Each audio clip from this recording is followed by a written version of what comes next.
Okay.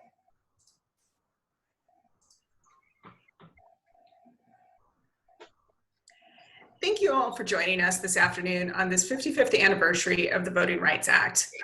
My name is Andrea Wilkins, and I'm the Legislative Liaison with the League of Women Voters of Colorado. I'm happy to be joined by a number of strong voting rights advocates and protectors of our democracy. Some will be joining us in person and some by video to share their perspectives on the importance of protecting our vote and things we can do to take action, including demanding Congress provide adequate funding for states to effectively administer our election so that every citizen can safely and securely cast their vote this November. Our first speaker is the Honorable Jason Crow. A former Army Ranger and lawyer, Congressman Jason Crow represents Colorado's 6th Congressional District, encompassing Aurora and parts of Adams and Douglas counties. During his time in Congress, Representative Crow is working to strengthen our democracy and fight the influence of money in politics through ethics and campaign finance reform. Congressman Crow will be bringing his remarks today by video.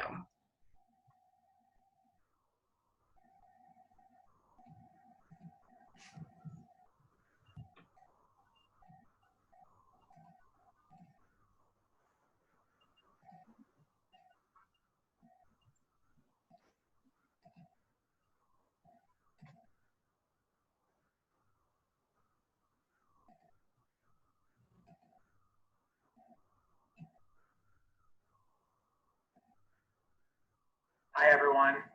Thank you to the League of Women Voters for hosting today. Today, on the anniversary of the enactment of the Voting Rights Act, almost 3 weeks after the passing of John Lewis, I want to take a moment to highlight the importance of the safety, security, and efficacy of our elections.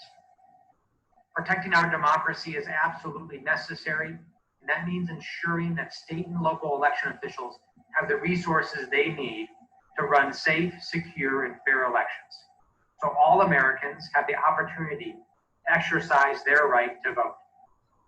Considering the ongoing COVID-19 pandemic, increasing access to voting by mail is more important now than ever before. No one should have to choose between their health, their life, and voting. Vote by mail works. It is safe, secure, and effective. We've been doing it in Colorado for years now. But in order for vote by mail to work, we must ensure that the Postal Service has the resources it needs to function properly. That's why it's imperative that the next relief package includes funding for the Postal Service, in addition to election assistance funding for states. The Senate's HEALS Act includes no additional funding for elections and no funding for the Postal Service. This just can't stand. We passed the HEROES Act on May 15th, over 80 days ago, and it included $3.6 billion for elections, including election security, and voter access provisions, and $25 billion for the Postal Service to ensure that Americans don't have to choose between their health and safety and exercising their right to vote. I will continue fighting for funding and legislation that makes it easier and safer for all Americans to vote. And thank you to the League of Women Voters of Colorado for the great work that you do empowering voters every day.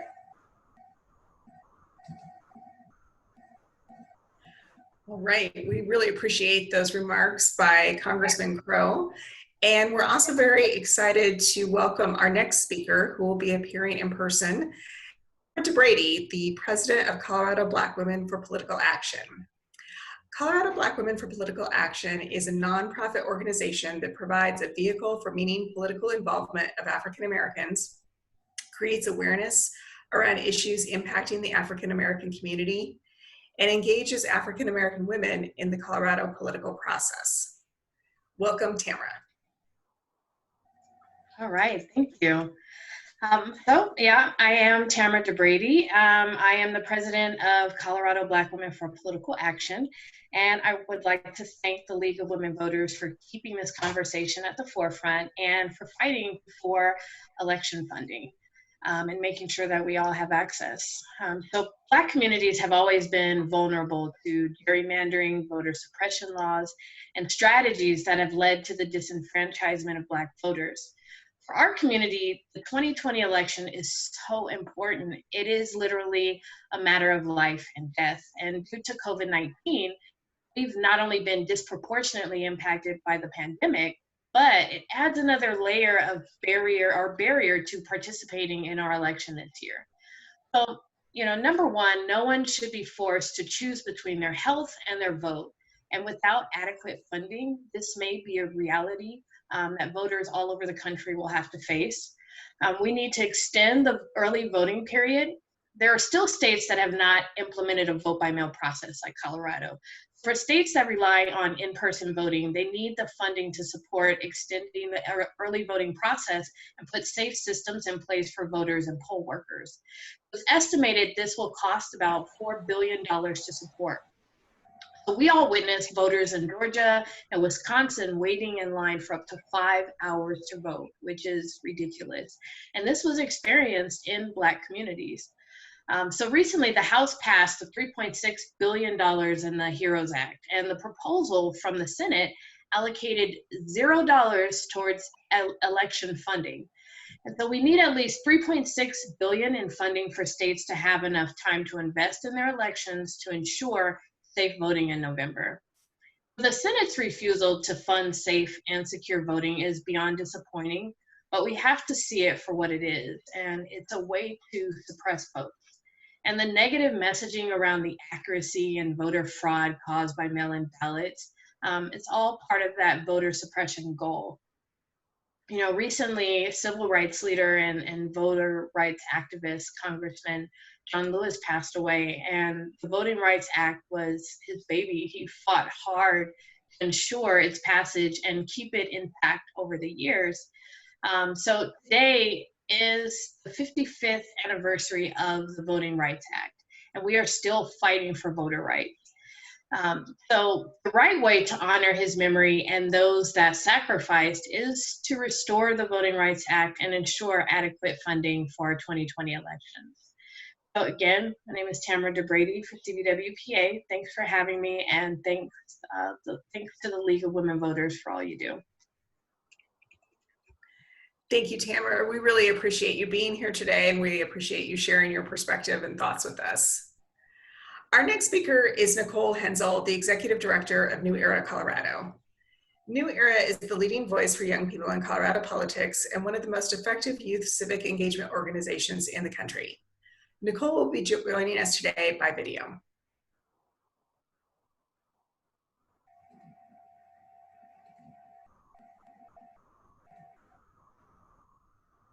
Hi there, this is Nicole Hensel, the Executive Director at New Era Colorado. At New Era, we reinvent politics for young people, mobilizing and empowering a new generation to make Colorado a better place for everyone. And one of the top issues that matters most for young people is election access and voting rights, especially because young people, especially young people of color and low-income folks, are targeted for voter suppression. And today marks the 55th anniversary of the Voting Rights Act. And yet 55 years later, we still don't have access to fair and free elections. Just in Colorado, we had a record turnout for a state primary in which folks voted by mail at 99.3%. However, that's not the case for all of our other states in this country. And we know that people cannot choose between their health and their right to vote. So it's imperative that we protect voting rights today and every day. Thank you. And thank you to Nicole. We appreciate her sending a video message and taking the time to share some thoughts with us. Now our next speaker is Beth Hendrix, Executive Director of the League of Women Voters of Colorado. Beth has been leading the organization since December 2018. She's been deeply involved with Colorado's nonprofit community since 1996, and as an activist for equity and human rights since she was 9 years old when she marched with Cesar Chavez in support of the United Farm Workers. Beth, you have the floor. Thank you, Andrea. Here in Colorado, we have excellent access to the ballot through our mail-in systems implemented in 2013, which were strongly supported by the League of Women Voters. Yet for too many of us, including the homebound, those with mobility issues, and those without access to transportation, purchasing a stamp or getting to a ballot drop box can be difficult or impossible. For those of us whose first language isn't English, voting can be a confusing experience, as opposed to one that makes us feel like confident participants in our democracy. Colorado needs federal stimulus funding for our elections to solve these problems, to allow for postage-paid ballot return envelopes and increased translation for ballots. And of course, postage-paid ballots need a fully functioning postal service to handle the mail. Today is the 55th anniversary of the Voting Rights Act, important legislation strongly supported by the League since 1965. We were disappointed in 2013 when the US Supreme Court dismantled important provisions of the VRA through the Shelby v. Holder decision, and we continue to call on Congress to restore those portions through the Voting Rights Advancement Act, now the John Lewis Voting Rights Advancement Act. Please join us in demanding action on these two acts, stimulus funding for elections in the USPS, and passage of the John Lewis VRAA. Thank you. Thank you, Beth. It's absolutely time to act and support passage of the John Lewis Voting Rights Advancement Act. Congressman Lewis presided over the historic House vote in December 2019 for the Voting Rights Advancement Act. Now the Senate must act to pass this legislation. It's imperative that our elections remain fair and accessible to all voters. Part of what the U.S. Senate is also weighing is additional COVID stimulus funding. Again, it's essential that adequate funding is available for voting processes to ensure safe and secure elections, and that the United States Postal Service is funded in order to handle the surge of ballots brought on by the need for mail voting. No one should have to choose between their vote and their health. Now's the time to contact our senators to act on the John Lewis Voting Rights Advancement Act and to fund our elections. You'll see contact information on the screens for both Senator Michael Bennet and Senator Cory Gardner. We urge you to contact them and let them know how important this issue is to you.